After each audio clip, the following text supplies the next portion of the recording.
Bismillahirrahmanirrahim. Tengah, bagian tengah. Qala al-mu'allif rahimahullah wa Syekh Abdul Qadir Al-Jilani. Ni terhadapku mir'ata qalbika, akan cermin hatimu, wasirrika dan rahasiamu, mir'ata a'malika dan juga cermin amal perbuatanmu. Ini yang mengikuti ajaran beliau, orang-orang yang ngefans ya kepadanya, kata beliau seperti itu.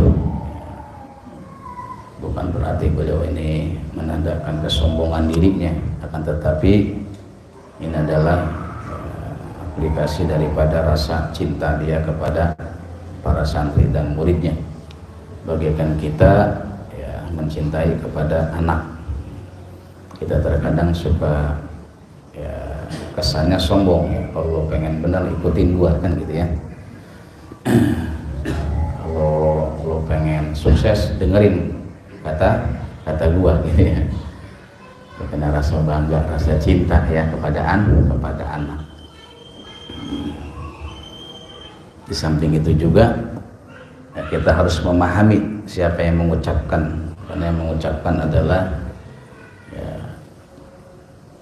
walinya Allah ya, termasuk Rabbani, penghulunya ya, ketuhanan. Dan itu Tuan Syekh Abdul Qadir Al-Jilani. Karena ada juga ya, ulama itu mengatakan ya, bahkan dalam kitab Tabiqul Khawatir itu Tuan Syekh sendiri ya, dan najarta fi kalami ahadin minan nas, apabila anda tuh mendengar ya, melihat ya, memandang fi kalami ahadin minan nas ya, ucapan seseorang ya, di antara manusia itu mimman qad syuhira bi ilmin, yang mana orang itu sungguh butuh ya fil batini ya, secara segi batinnya, wala takib bihi haitsu waqafa bihi ya, kalamuhu, dan anda jangan tercengang, jangan terdiam ya, di dalam ucapan tersebut, tapi kita harus berpikir, kita mohon ya pertolongan kepada Allah, ayyu'allimaka ma lam ta'lam ya, bahwasanya manusia tidak mengetahui ya, kepada sesuatu yang tidak anda ketahui. Ma'ani awsa'u minal ibarati, pengertian itu lebih luas ya, ketimbang ya, ungkapan-ungkapan manusia. Wasuduru absa'u minal kutubil mu'allifat, dan juga dada ini lebih luas ya, ketimbang kitab-kitab yang dikarang oleh para ulama. Makanya kata Tuan Syekh, bahasanya begitu ya, ij'alni ij'alni mir'ata jalbika wasirrika, jadikanlah olehmu terhadapku mir'ataka, cerminmu, kacamu itu. Karena Tuan Syekh Abdul Qadir yang memang sudah wusul Al-Qutb Rabbani, Al-Ghawthus Samadani, jadi ucapannya sangat bermakna, tuntunannya sangat mendekatkan diri kita ke hadirat Allah Subhanahu wa ta'ala. Dicaci dia mah terasa indah, dipuji biasa gitu ya, dikecilkan juga ya biasa, dibesarkan juga biasa, karena hatinya memang sudah wusul. Seperti anak kecil itu kan ya, karena memang dia belum berakal, biasa saja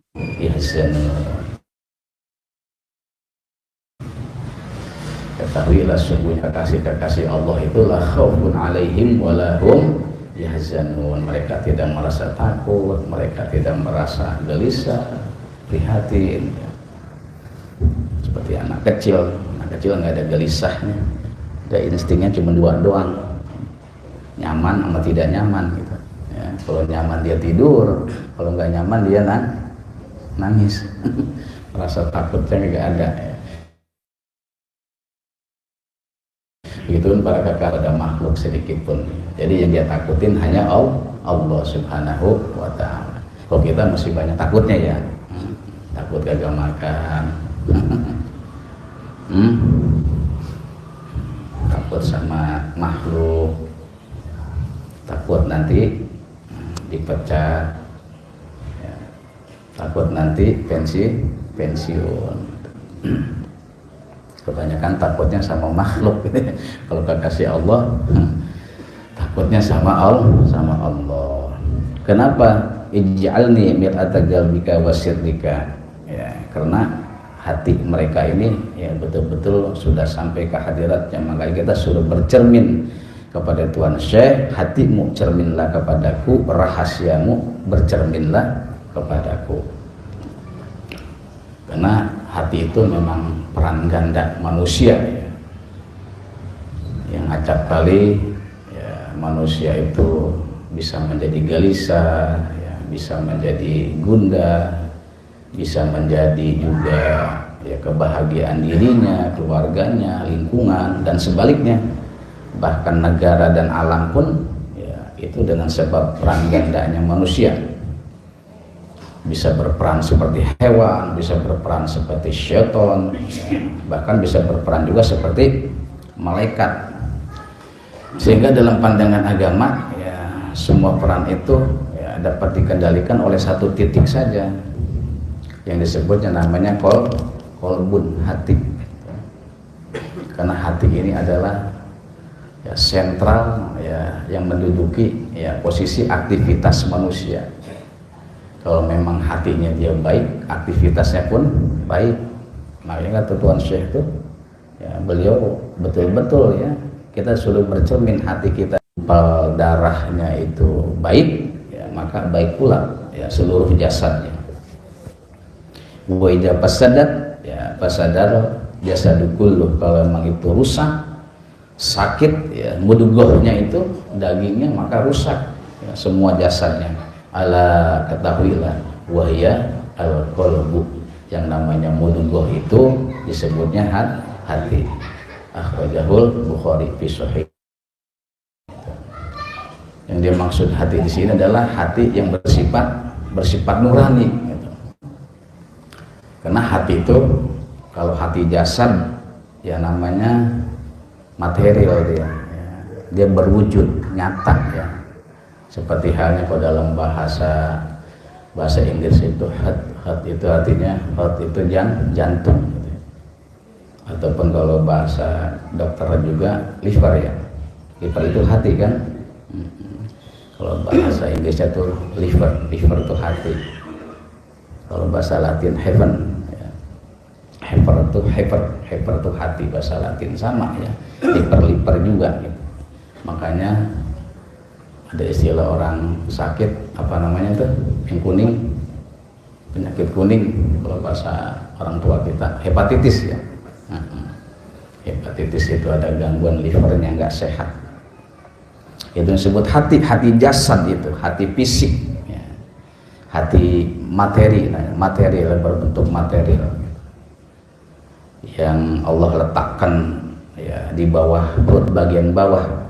Dia sebagai apa namanya kelenjar terbesar dalam perut ya, yang fungsinya itu ya, untuk apa namanya ekskresi ya, menghancurkan racun-racun.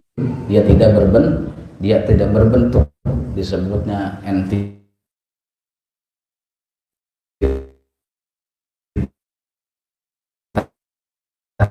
Dokter jasad mah banyak sekali ya gitu.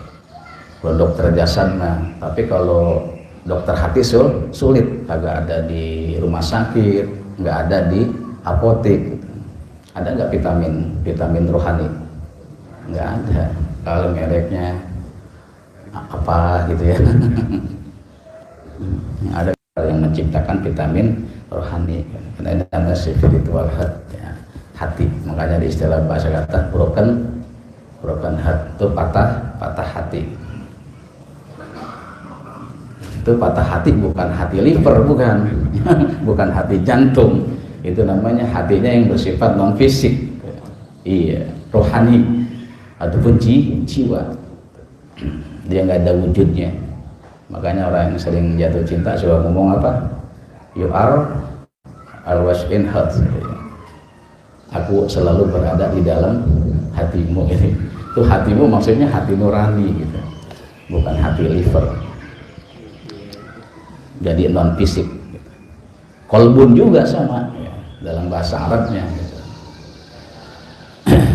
Itu kolbun, cuma terkadang pengalihan bahasa itu ya kita suka keliru gitu ya.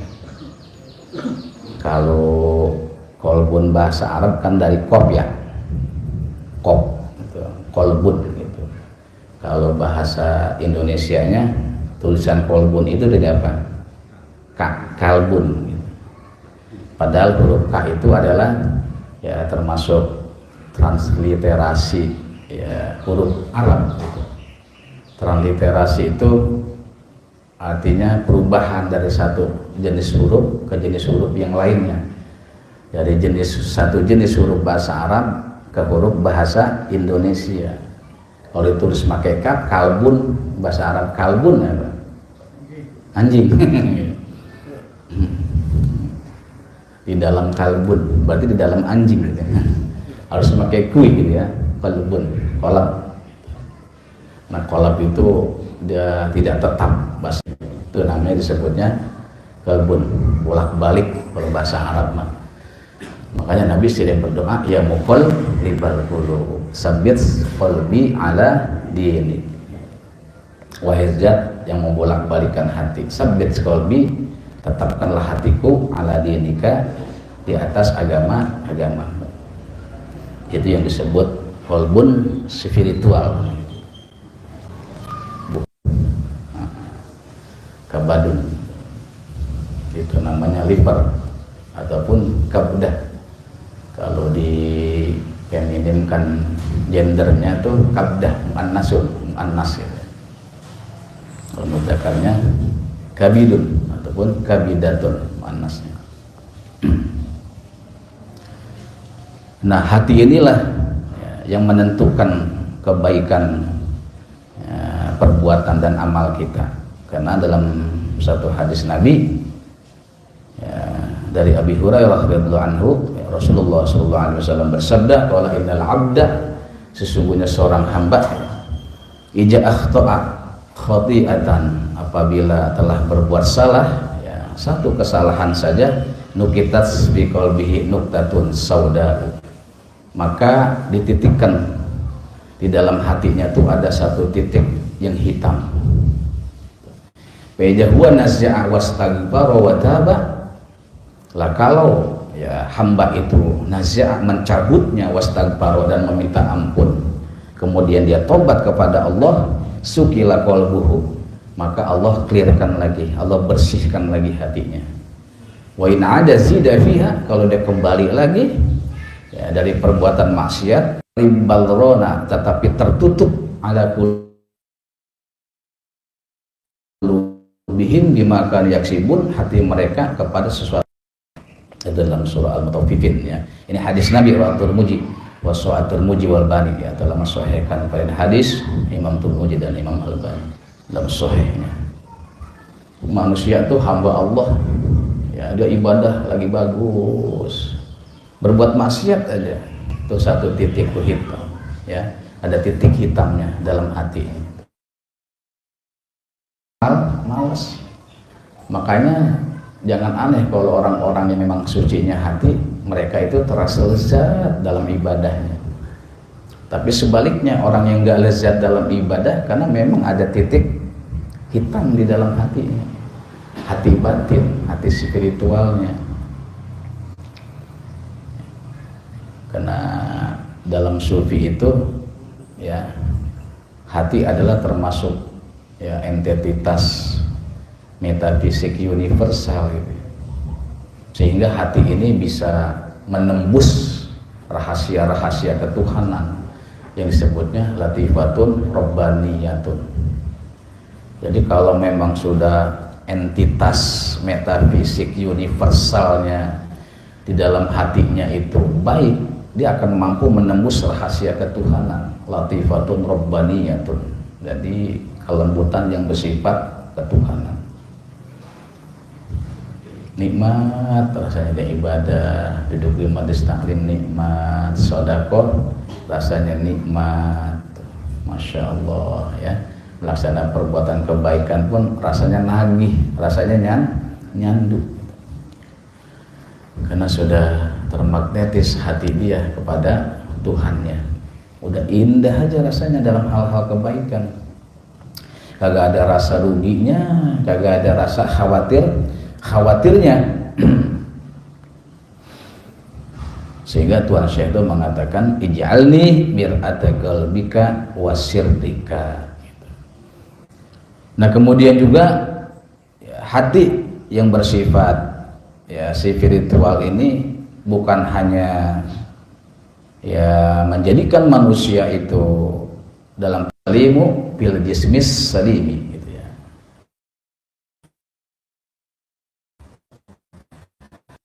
Rohaninya sehat, maka jisimnya juga sehat. Makanya kata Imam Syafi'i, akal itu adalah hati gitu. Sama halnya gitu ya. Tapi kalau Hanifah ya, akal itu sama dengan otak pemikiran. Itu ijtihad seperti itu ya. Kalau menurut Aflatun, bahasa kita ini Plato ya, Plato itu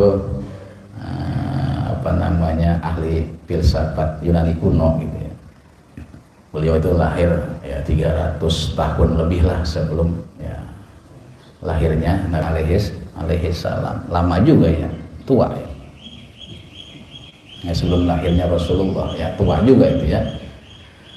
Makanya beliau mengatakan kenapa ahli-ahli fisik itu ya, tidak mengobati kepada ahli batin. Jadi umumnya dokter itu selalu fokus kepada penyembuhan fisik gitu, tidak fokus penyembuhan batin. Padahal kata beliau penyakit fisik itu asalnya juga dari penyakit batin.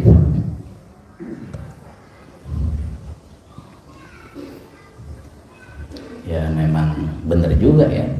Makanya dalam kaidah fituah batin menyebabkan penyakit batin. Karena penyakit batin ya agama dilanggar, karena hatinya sakit, rasa kehilangan takut yang berlebihan, kehilangan apa yang dimiliki ya. Karena batinnya sakit, rasa khawatir terhadap masa depan pun yang dia tidak sukai, gelisah rasanya. Itu akibat penyakit batin. Ketidaksuksesan dalam hasil kerja pun menjadi putus asa, itu karena penyakit batin gitu.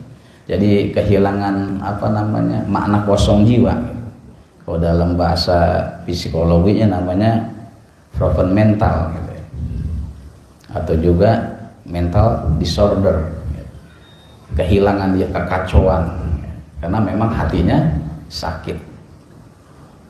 Makanya Tuan Syekh di sini menekan betul ya, ij'alni mir'ata qalbika wa sirrika mir'ata amalika adni minni ya, dekatkan olehmu kepadaku fa innaka tara fi nafsika ma la tarahu ma'al bu'di anni ya. Dekatkanlah kepadaku, sungguhnya engkau itu tara melihat fi nafsika pada dirimu ma la tarahu ya, kepada sesuatu yang tidak kamu lihat, kepada itu ma'al bu'di anni serta jauh dari aku. Maka Tuhan Syekh, dekatkan diri aku, sungguh kamu itu mampu melihat dirimu kepada sesuatu yang tidak kamu mampu untuk melihatnya kalau kamu itu jauh dari diriku, kata Tuhan Syekh. Jadi orang yang dekat kepada amalan, perbuatan dan mengikuti kepada Tuhan Syekh Abdul Qadir ya, dia mampu melihat kepada sesuatu yang kita tidak bisa lihat. Maksudnya apa? Ya kita hati paham betul ya, kayak kita di ngaji hidup damai itu nggak bisa kita lihat dengan panca indera kita, dia bersifat metafisik, tapi kita merasakan, kita tahu ya, kita tahu betul, paham betul di majelis taklim begini fadilahnya ya. Kemudian kita apa namanya berbuat kebaikan, oh begini fadilahnya, karena kita dikasih tahu taro fi nafsika ma la tarahu ma'al bu'di minka gitu. Jadi kebahagiaan hidup ya seseorang itu tergantung darinya, ya. Kebahagiaan hidup seseorang itu di alam dunia, terlebih nanti di akhirat, tergantung daripada kualitas hatinya. Kalau kualitas hatinya rendah, maka hidup bahagianya pun rendah. Kalau kualitas hatinya baik, ya tinggi nilainya, maka kehidupan bahagianya pun nilainya tinggi. Kebahagiaan bukan diukur dari jabatan, harta, ya, banyaknya anak buah, banyaknya pengikut dan lain sebagainya, tapi kebahagiaan diukur dari kualitas hati kita itu sendiri, ya. Mudah-mudahan Allah Subhanahu wa Ta'ala berikan hati kita yang berkualitas sehingga terus kita menghadap kepada Allah, meningkatkan kebaikan kita, kemudian juga kita terus menebar kebaikan untuk diri kita dan orang banyak. Amin. Allahumma amin ya rabbal alamin. Wallahu a'lam bishawab.